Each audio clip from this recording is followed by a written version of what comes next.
السلام علیکم ورحمۃ اللہ تعالی وبرکاتہ۔ الحمد للہ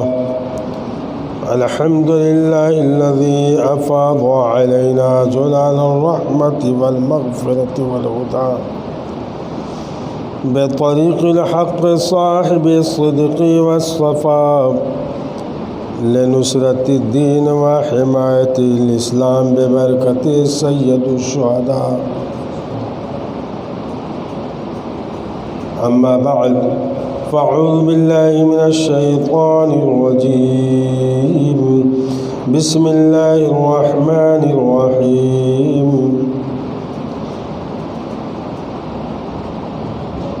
ولا تحسبن الذين قتلوا في سبيل الله أمواتا صدق الله العظیم۔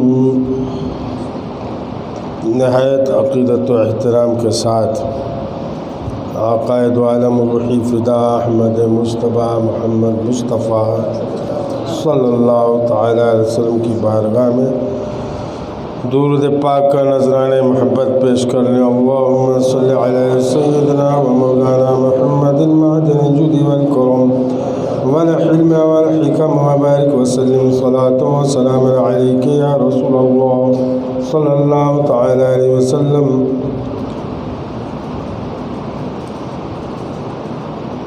اللہ تبارک و تعالی نے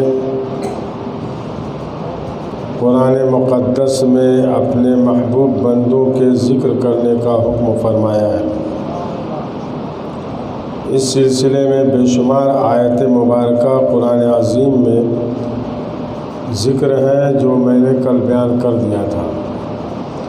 ساتھ ہی ساتھ احادیث پاک میں بھی حضور نبی اکرم صلی اللہ تعالی علیہ وسلم نے اپنے محبوب چاہنے والے اور پسندیدہ لوگوں کا ذکر جمیل بھی فرمایا اور حکم بھی دیا کہ تم لوگ ان محبوبوں کو یاد کرو، ان علماء دین اعلاء کلمت اللہ بلند کرنے والوں کو یا دین متین کی خدمت انجام دینے والوں کو یاد کرو۔ جیسا کہ حدیث پاک میں حضور نبی اکرم صلی اللہ تعالی علیہ وسلم نے ارشاد فرمایا، اذکروا محاسن موتاکم، کہ تم لوگ اپنے گزرے ہوئے لوگوں کے کارناموں کو یاد کرو۔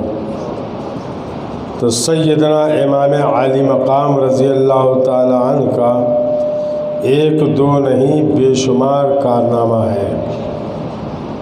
ان کارناموں میں سے سب سے اہم کارنامہ جو ہے وہ اللہ اور اس کے مقدس رسول کے عطا کیے ہوئے مقدس دین کی حفاظت اور صیانت ہے۔ آج کل لوگ حب حسین کا نعرہ تو بلند کرتے ہیں مگر وہ نہیں سمجھ پاتے کہ یزید اور امام حسین میں جنگ کیسی ہوئی تھی۔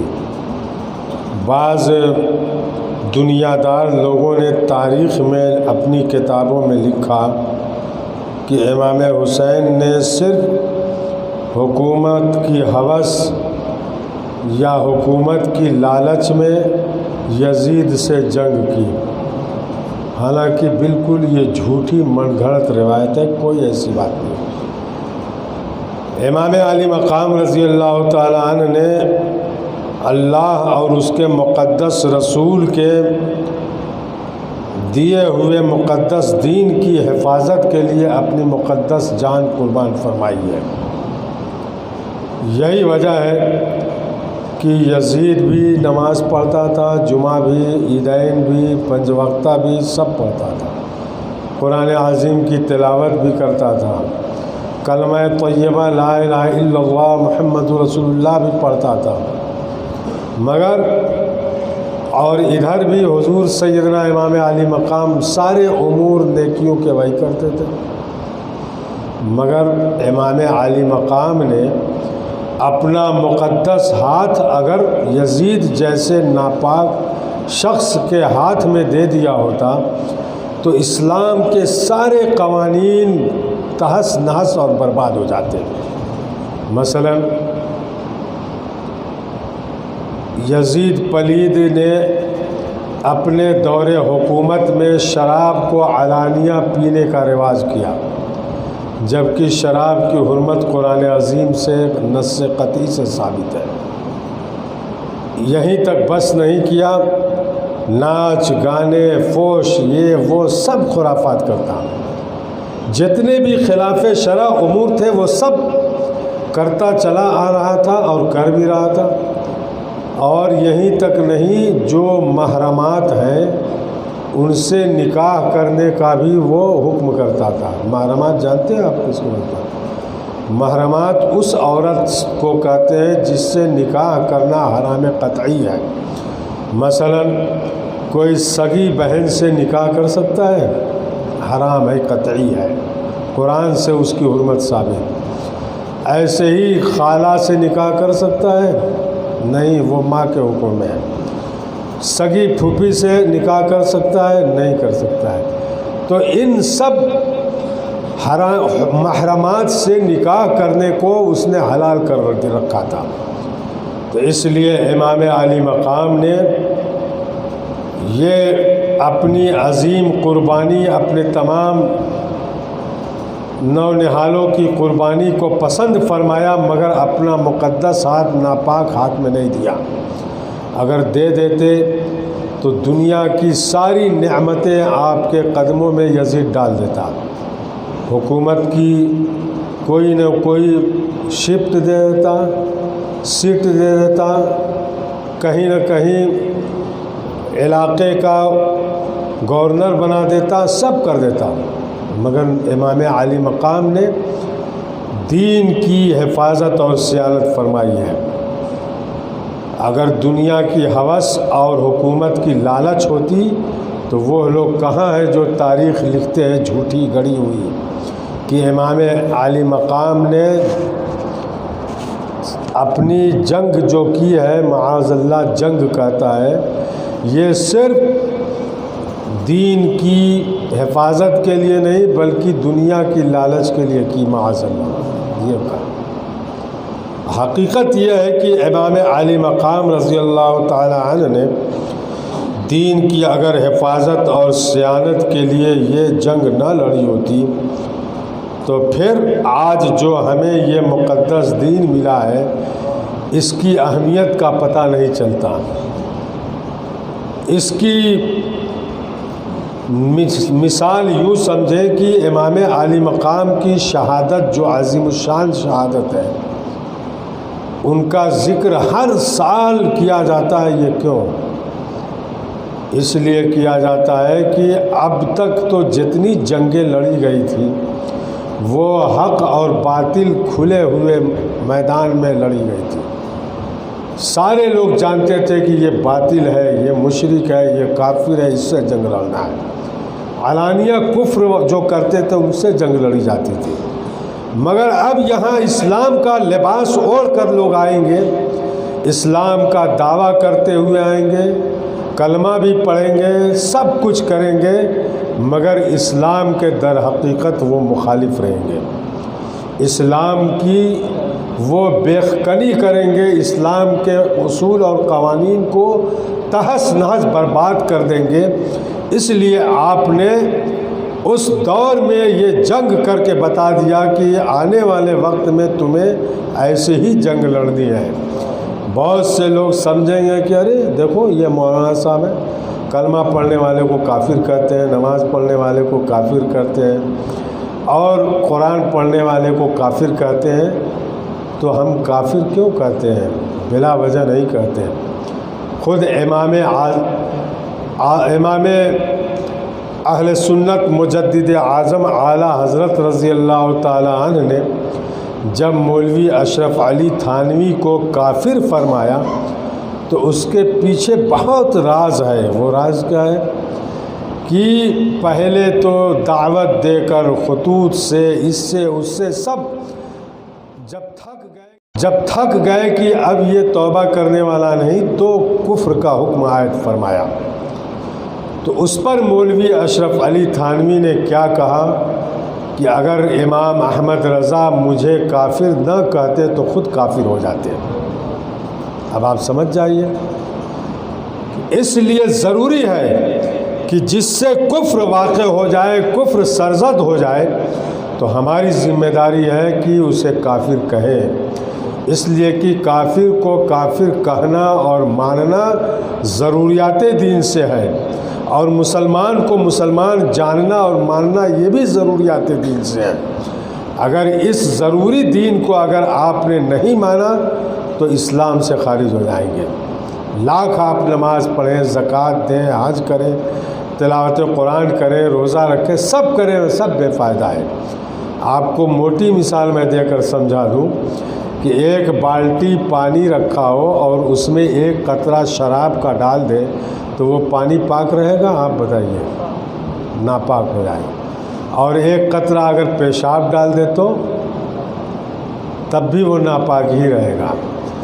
تو لاکھ آپ اعمال صالحہ کرتے رہیں، سارے نیک اعمال کا نعرہ بلند کرتے رہیں، مگر زبان سے ایک لفظ اگر اسلام کے خلاف یا آئین اسلام کے خلاف ادا ہو گیا معاذ اللہ، تو پھر سب پر پانی پھر جائے گا، سب بیکار ہو جائے گا۔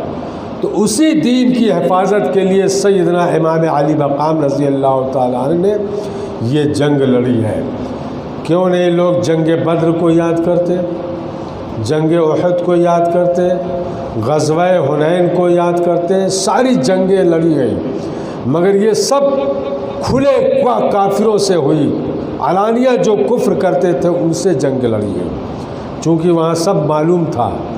مگر اب جو جنگ لڑی جائے گی وہ کھلے کفار سے کم اپنے ماننے والوں کی طرح لوگ پیدا ہوں گے، ان سے لڑی جائے گی۔ اسی لیے بخاری شریف کی ایک حدیث یاد آئی، حضور سید عالم روح فدا صلی اللہ تعالیٰ علیہ وسلم نے ارشاد فرمایا کہ آخر زمانے میں کچھ ایسے لوگ پیدا ہوں گے، بلکہ نام ہی میں نے ذوالخویسرہ تمیمی کا نام سنا ہوگا، اسی میں حدیث ہے بخاری شریف میں، ذوالخویسرہ تمیمی یہ منافق شخص تھا۔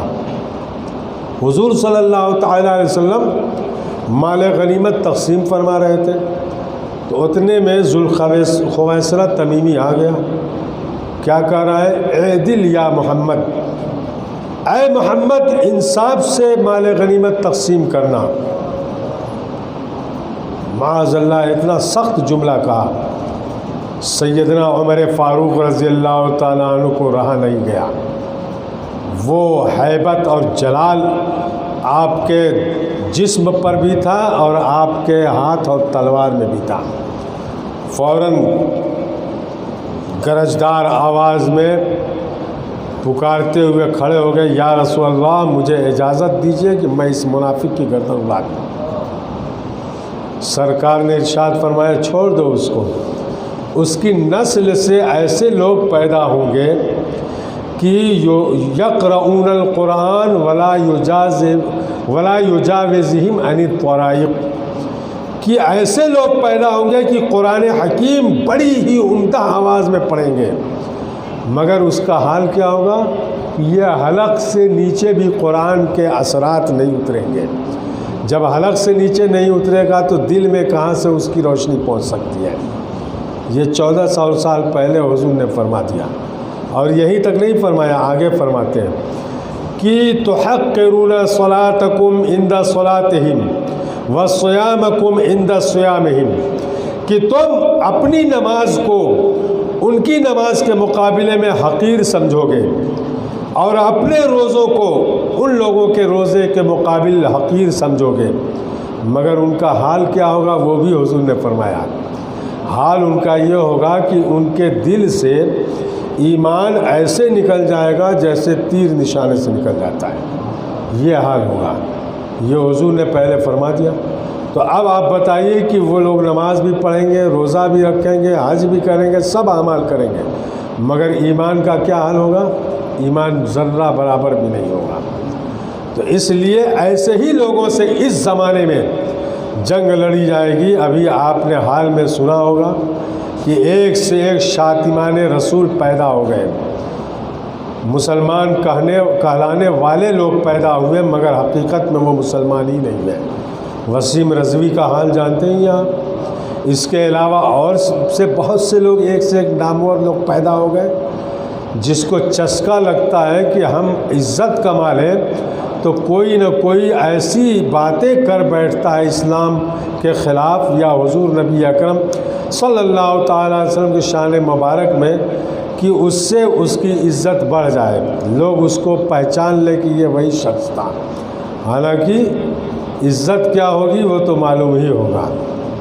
تو اس لیے بتانا ہے مجھے یہ کہ امام علی مقام رضی اللہ تعالیٰ عنہ نے یہ جنگ لڑی ہمیں یہ درس دینے کے لیے کہ تم وہ وقت بھی یاد رکھنا ہمیشہ جس طرح سے میں نے اعلاء کلمت اللہ اور دین متین کی حفاظت اور صیانت کے لیے رسول پاک صلی اللہ تعالیٰ علیہ وسلم کے عطا کیے ہوئے مقدس دین کی حفاظت کے لیے اپنی بھی جان کو جان نہ سمجھا، اپنے ننھے منھے شہزادے حضرت علی اصغر کے بھی جان کو جان نہ سمجھا، اور کڑیل نوجوان حضرت سیدنا علی اکبر رضی اللہ تعالیٰ عنہ کی جان کو بھی نہ جان سمجھا، بلکہ سب کو اعلاء کلمت اللہ کی حفاظت اور صیانت کے لیے راہ خدا میں قربان کر دیا۔ آپ کی فضیلت قرآن میں بھی ہے، حدیث میں بھی ہے۔ وقت کافی ہو چکا ہے، میرے آنے میں تاخیر ہو گئی، معذرت خواہ ہوں، اور وہ بھی تاخیر آپ ہی لوگوں کی خدمت کے لیے تھی، میرا کوئی کام نہیں تھا۔ بہرحال ایک دو بات آپ کو میں گوش گزار کر کے رخصت ہو جاؤں گا۔ درود پاک پڑھ لیں، اللہم صلی علی سیدنا مولانا محمد معدن الجود والکرم والحکمہ والحکم وبارک وسلم، صلاۃ و سلام علیک یا رسول اللہ صلی اللہ تعالی علیہ وسلم۔ آج کل بہت سے لوگ کہتے ہیں حضور ہی کی شان میں گستاخی کرتے ہوئے کہ حضور معاذ اللہ مر کر مٹی میں مل گئے، اور حضور کا تو بہت بلند مرتبہ اور بہت اعلیٰ درجے کے منصب نبوت پر فائز ہیں۔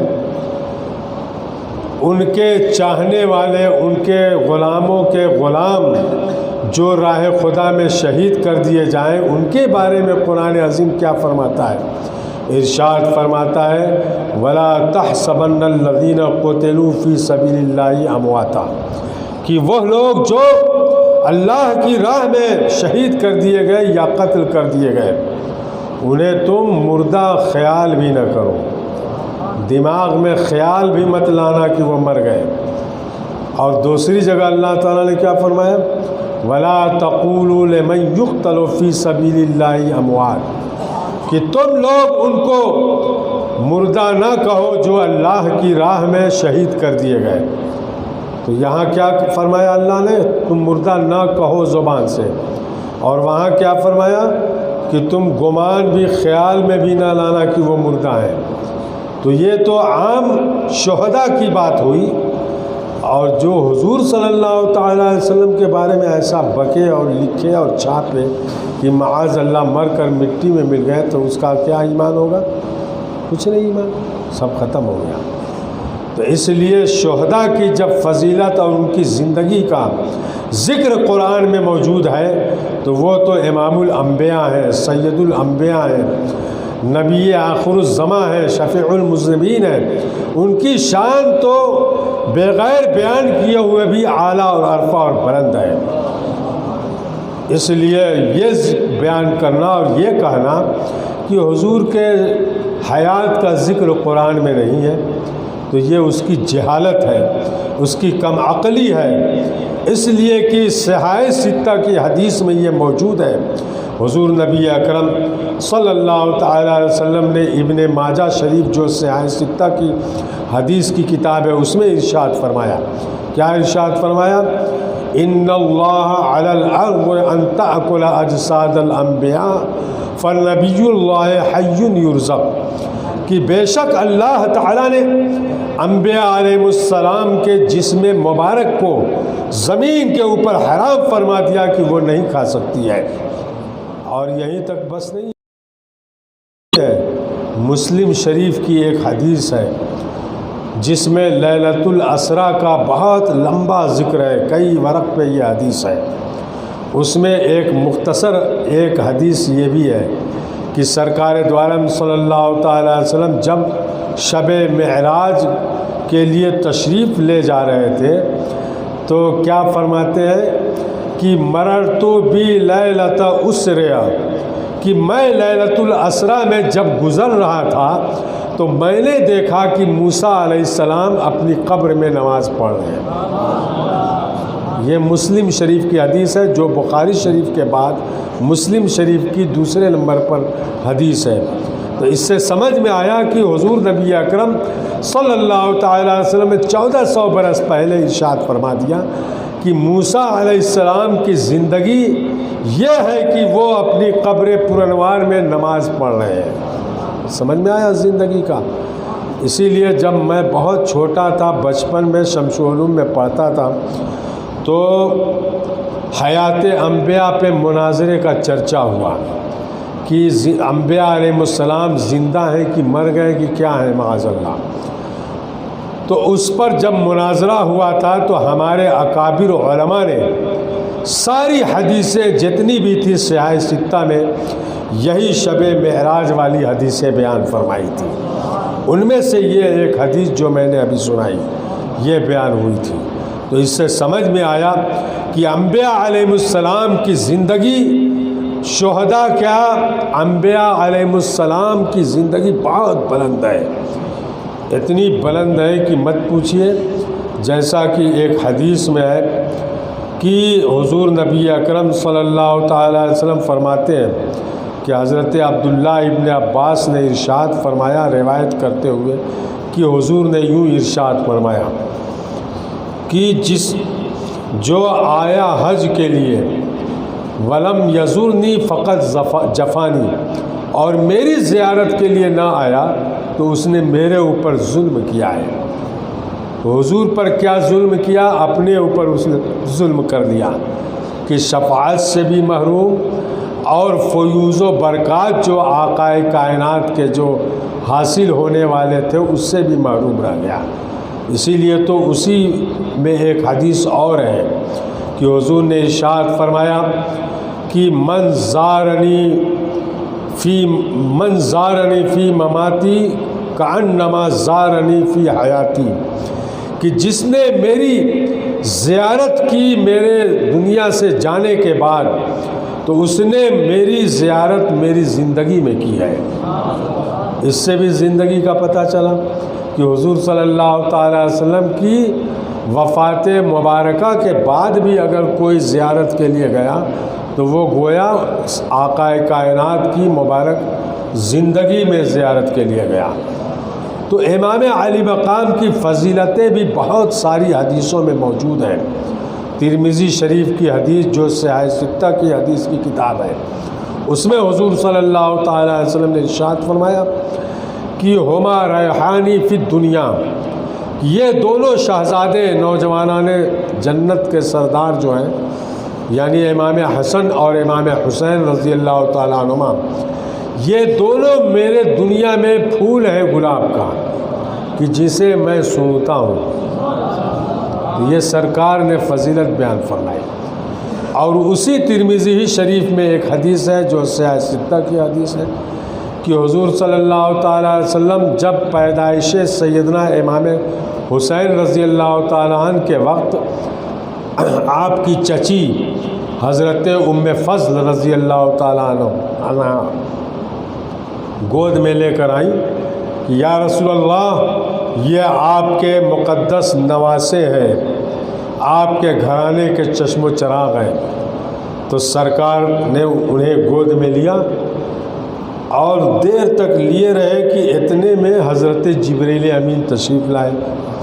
جب تشریف لائے تو ایک بشارت دی۔ کیا بشارت؟ شہادت عظمیٰ کی شہادت کی بشارت دی، شہادت عظمیٰ کی بشارت دی، اور وہاں کی تھوڑی سی مٹی بھی لا کر دیے سرکار کو۔ تو دیکھتی کیا ہے آپ کی چچی حضرت ام الفضل رضی اللہ تعالیٰ عنہ کہ حضور صلی اللہ تعالیٰ علیہ وسلم رو رہے ہیں اور آپ کی ریش مبارک آنسوؤں سے تر ہو گئی، بے چین ہو گئی۔ عرض کیا یا رسول اللہ یہ کیا معاملہ ہے؟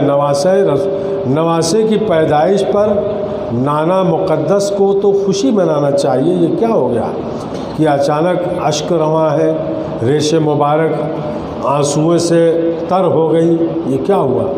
تو ارشاد فرماتے ہیں کہ ابھی ابھی جبرائیل امین تشریف لائے اور مجھے یہ بشارت دی کہ یہ آپ کا مقدس نواسہ پیاسا اور بھوکا بے آب و گیا میدان میں جس کا نام کرب و بلا ہے وہاں شہید کیا جائے گا اور وہاں کی یہ مٹی بھی لے کر آئے۔ یہ فرمایا تو اس سے محدثین نے فرمایا کہ اس حدیث سے سمجھ میں آیا کہ امام حسین رضی اللہ تعالیٰ عنہ کی جیسی پیدائش کی شہرت تھی، خوشی کی شہرت تھی، ویسے ہی آپ کے پیدائشی کے وقت سے شہادت عظمیٰ کی بھی شہرت تھی، اور انہیں معلوم تھا کہ میں شہید کیا جاؤں گا، اور انہیں یہ حدیث پہنچی بھی تھی، اور سرکار نے تو پہلے ہی ارشاد فرما دیا۔ تو معلوم ہوا کہ حضور صلی اللہ تعالیٰ علیہ وسلم نے کتنے لاڈ اور پیار سے ان کو پالا اور دیکھا اور ان کو چوما اور ان کو بوس و کنار فرمایا۔ یہیں تک بس نہیں بلکہ تاریخ کی کتابوں میں یہ ملتا ہے کہ جب یہ دونوں شہزادے کھیلتے ہوئے کبھی مسجد نبوی میں تشریف لاتے تو حضور صلی اللہ تعالیٰ علیہ وسلم عبادت میں مصروف ہوتے، تو سجدے میں جب تشریف لے جاتے تو سجدے میں جب تشریف لے جاتے تو پشت مبارک پر یہ شہزادے سوار ہو جاتے، تو سرکار انہیں دھکا دے کر ہٹا نہیں دیتے بلکہ سجدے کو اور طول کر دیتے، لمبا کر دیتے۔ یہ محبت کی علامت تھی کہ امام حسین کے لیے سجدہ آقائے دو عالم صلی اللہ تعالی وسلم اور لمبا فرما دیتے، سجدہ آقا اور لمبا ہو جاتا، یہ عالم تھا۔ اس طرح سے بے شمار فضائل آپ کے احادیث میں وارد ہیں۔ ایک روایت میں ہے کہ حضور صلی اللہ تعالی علیہ وسلم نے حضرت ام سلمہ کو اس مقدس سرزمین کی جہاں آپ کو شہید ہونا تھا مٹی دی اور ارشاد فرمایا کہ تم اسے دیکھنا کہ جب یہ مٹی سرخ ہو جائے، خون بن جائے، تو سمجھ جانا کہ میرے نواسے کو بے آب و گیا اور پیاسا اس میدان کارزار میں شہید کر دیا گیا، یہ سمجھ جانا۔ تو حضرت ام سلمہ فرماتی ہیں کہ میں روز اس مٹی کو دیکھتی جو شیشی میں رکھی ہوتی۔ جب عاشورے کا دن آیا تو کیا دیکھی کہ وہ سرخ ہو گئی۔ میں بے چین اور بےتاب ہو گئی کہ آج مقدس نواسے سرکار دو عالم صلی اللہ تعالی وسلم کے امام عالی مقام شہید کر دیے گئے، یہ عالم تھا۔ تو بہرحال آپ کی شہرت شہادت کی اور جس کرب کے ساتھ ہوئی وہ سب پتہ ہے، آپ سب علماء سے سنتے ہیں۔ بتانا یہ ہے کہ آپ نے دین کی حفاظت اور صیانت کے لیے شہادت پیش فرمائی ہے، تو آپ کو بھی دین کی حفاظت اور صیانت کے لیے ایسے ہی کارنامے انجام دینے ہیں۔ اسی کا ذکر ترمذی شریف کی حدیث میں فرمایا گیا کہ اذکروا محاسن موتاکم، کہ تم لوگ اپنے گزرے ہوئے لوگوں کے کارناموں کو یاد کرو۔ وہ کارنامہ کیا ہے؟ عظیم شہادت ہے، دین کی حفاظت کے لیے قربانی پیش کرنا ہے۔ یہ عظیم محسن اعظم کے نواسے ہیں حضور سیدنا امام علی مقام، ان کا ذکر جمیل جتنا بھی کیا جائے کم ہے۔ اللہ تبارک و تعالی اہل بیت اطہار رضوان اللہ تعالی علیہم اجمعین کے فیوز و برکات سے ہم سب کو فیض عطا فرمائے اور ان کے مقدس اسوہ حسنہ پہ عمل کرنے کی توفیق عطا فرمائے، اور ویسے ہی جذبہ حسینی ہمارے اندر ہمارے قلوب میں بیدار پیدا فرما دے کہ دین متین کی حفاظت کے لیے ہمتاً ہم تیار رہیں۔ اللہ تبارک و تعالیٰ سے یہی دعا ہے۔ وما علینا الا البلاغ۔ السلام